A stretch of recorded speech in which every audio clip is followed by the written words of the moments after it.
Good morning students. देखिए, last video में आपने देखा था कि क्या 1 फैराड का गोली चालक पृथ्वी पर खींच सकते हैं और 1 फैराड की गोली चालक की त्रिज्या कितनी होती है, ये आपने देखा। आज आप पढ़ेंगे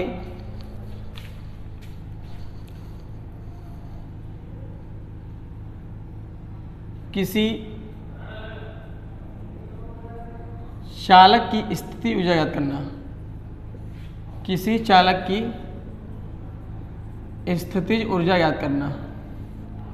स्थितिज ऊर्जा ज्ञात करना।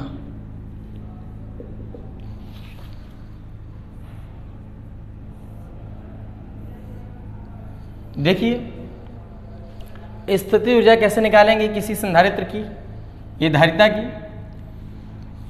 तो देखिए, किसी भी चालक को आवेशित करने में जो किया गया कार्य है, किसी भी चालक को आवेशित करने में, किसी भी चालक को आवेशित करने में जो किया गया कार्य होता है, जो किया गया कार्य होता है, यही चालक की स्थितिज ऊर्जा कहलाती है।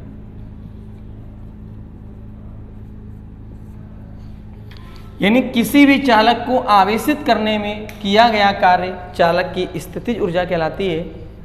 अब देखिए, यहां पर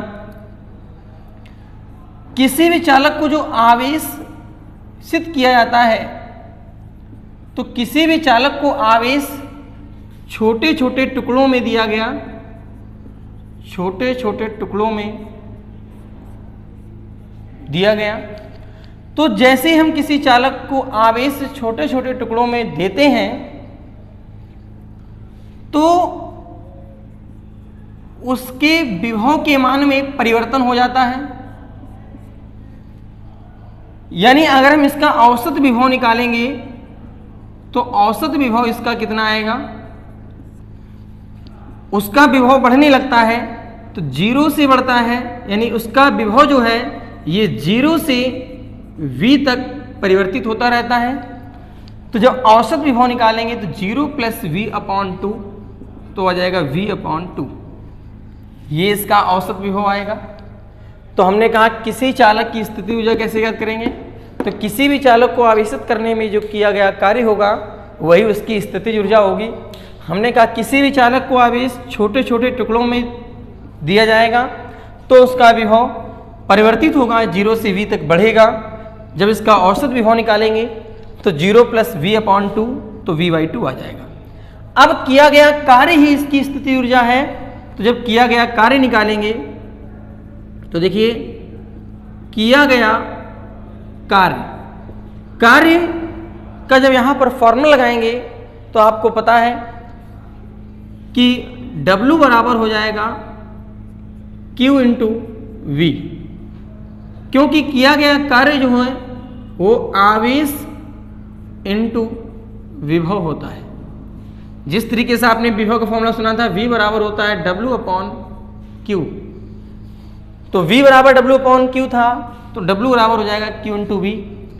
तो यहाँ पर W बराबर Q × V।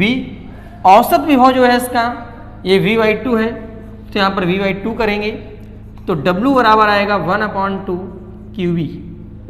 यानी किया गया कार्य आ गया W बराबर ½ QV। अगर हम इसी की जगह इसकी वैल्यू रख दें, आपने धारिता सुना है C बराबर होता है Q/V। C इक्वल होता है Q/V धारिता का फॉर्मूला।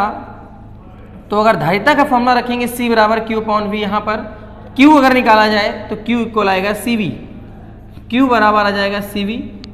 अगर हम इस Q की जगह रखेंगे तो W बराबर आएगा 1/2, Q की जगह CV × V, तो यहाँ पर W बराबर आएगा 1/2 CV²। इसी प्रकार एक किया गया कार्य ये आ गया। जैसे आपने यहाँ से Q की वैल्यू निकाली CV, इसी प्रकार अगर V की निकालें तो V बराबर आएगा Q/C। V बराबर आएगा Q/C। तो इस प्रकार V की वैल्यू निकलेगी तो Q/C आएगा। इस V की वैल्यू जब यहाँ पर रखी जाएगी तो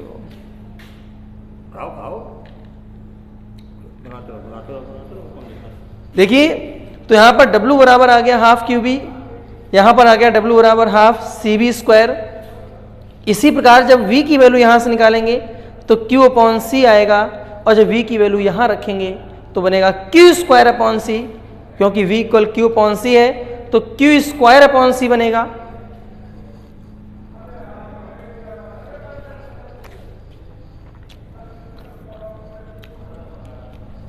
तो यहां रखेंगे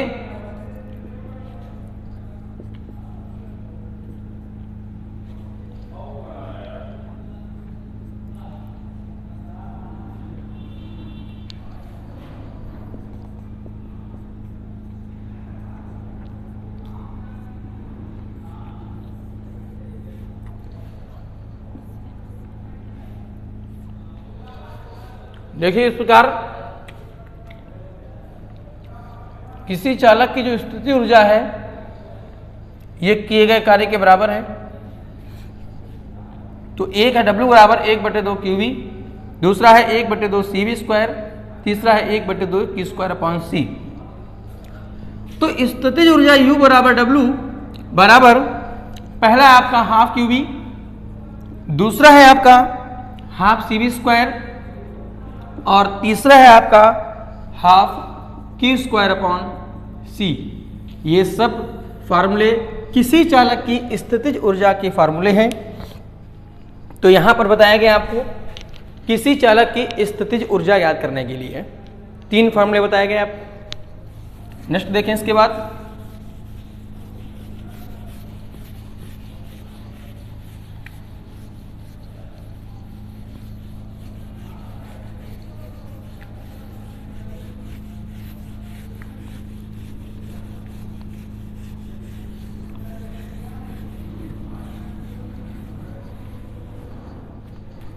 देखिए, अब आपको बताया जाएगा संधारित्र के बारे में कि संधारित्र क्या होता है। देखिए, किसी भी चालक के आयतन को बिना परिवर्तित किए हुए किसी भी चालक के आयतन को बिना परिवर्तित किए हुए उसमें आवेश की पर्याप्त मात्रा को संचित किया जा सके उसे हम संधारित्र कहते हैं। यानी किसी भी चालक के आयतन को बिना परिवर्तित किए हुए उसमें आवेश की पर्याप्त मात्रा को संचित किया जा सकता है उसे संधारित्र कहते हैं। अब देखिए, संधारित्र में क्या होता है, रचना देखेंगे। संधारित्र में 2 धातु की प्लेटें होती हैं समांतर, जिसमें एक प्लेट जो होती है इसको हम लोग धनावेश देते हैं इस पर, और जो दूसरी प्लेट होती है, यानी कह सकते हैं कि जो पहली वाली प्लेट होती है, एक प्लेट को हम लोग क्या करते हैं, किसी कुचालक हत्थे से जोड़ देते हैं, कुचालक हत्थे से जोड़ देते हैं, और जो दूसरी प्लेट है इसका संबंध हम लोग पृथ्वी तल से कर देते हैं, पृथ्वी तल से कर दिया जाता है।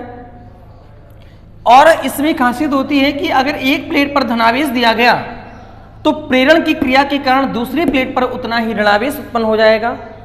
तो पहला बताया संधारित्र क्या होता है, किसी भी चालक के आयतन को बिना परिवर्तित किए हुए, बिना बदले हुए उसमें आवेश की पर्याप्त मात्रा को संचित किया जा सके उसे हम संधारित्र कहते हैं। रचना में लिखेंगे, इसमें धातु की 2 समांतर प्लेटें होती हैं, जिसमें एक प्लेट को हम लोग कुचालक हत्थे से जोड़ देते हैं और दूसरी प्लेट का संबंध हम लोग पृथ्वी तल से कर देते हैं। तो ये आपकी संधारित्र हुई, ये आपके संधारित्र की रचना के बारे में बताया गया। और ये भी बता दिया कि अगर इसमें एक प्लेट को हम लोग धनावेश देंगे तो प्रेरण की क्रिया होगी, और प्रेरण की क्रिया के कारण दूसरी प्लेट पर उतना ही ऋणावेश उत्पन्न हो जाएगा इसमें, यानी कि प्रेरण की क्रिया होती है। तो ये आपके संधारित्र हो गया।